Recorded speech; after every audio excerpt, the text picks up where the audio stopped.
In this video, I want to focus on a moment in Black history that reshaped our culture, our creativity, and the way we tell our stories. I'll also be giving 5 books connected to this moment in time. My name is Raquel. I talk about all things Black books. Welcome and welcome back. The Great Migration and Harlem Renaissance took place roughly between 1918 and 1930. During the Great Migration, thousands of African Americans made the decision to move from South to North or the Midwest to cities like Detroit, Chicago, and New York. People were searching for better lives, more opportunities, and a way to escape the oppression in the Jim Crow South. And because Black people moved in such large numbers, something powerful happened. These communities did not just relocate, they created literature, music, art, theater, intellectual thought, and even Black dandyism began to flourish. That cultural explosion that we now recognize is Harlem Renaissance. The books I'm sharing today are all rooted in the same moment in Black history and reflect the culture shift of the Great Migration and the Harlem Renaissance. Let's get into it. The first book is called The Overground Railroad. It is by Candace A. Taylor. This book is about a little green book. So if you don't know what the little green book is, back when Black people were migrating or just moving from state to state, especially at nighttime, there was this little green book, which was kind of like a list of all the Black businesses. So because at that time we were segregated, you could not just pull up to the very next gas station. We had this little green book that told us where every Black business was located, whether it was a hotel, place to eat, a place to use the restroom, whatever it was we needed at the time. And that is what this book is about. It is a mixture of storytelling and nonfiction. It gives you the facts on this little green book, which was created by Mr. Victor Hugo Green. And it also has this story in it about a man, his wife, and his son who were actually moving from one state to another. It's a great story. I loved it. It was a really good book. I love the fact that they mix facts in with the storytelling.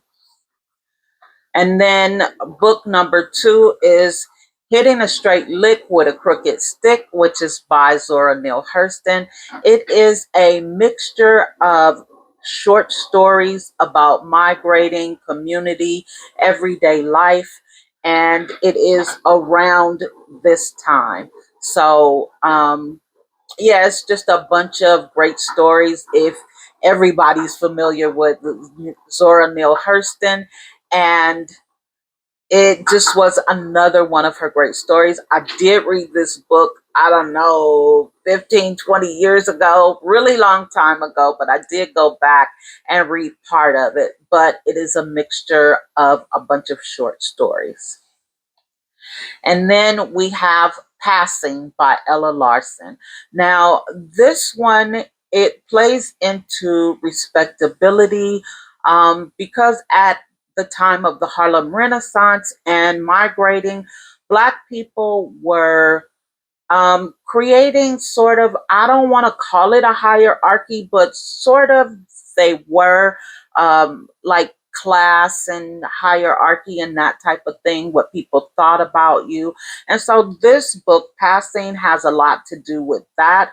And it also has to do with identity. It is about a lady who is passing, but comes back to the Black community, and she seems like she's probably having some sort of identity crisis, because if you don't know, which I didn't before reading this book, when a person decides that they are going to pass, they have to let go of everything about them that is black.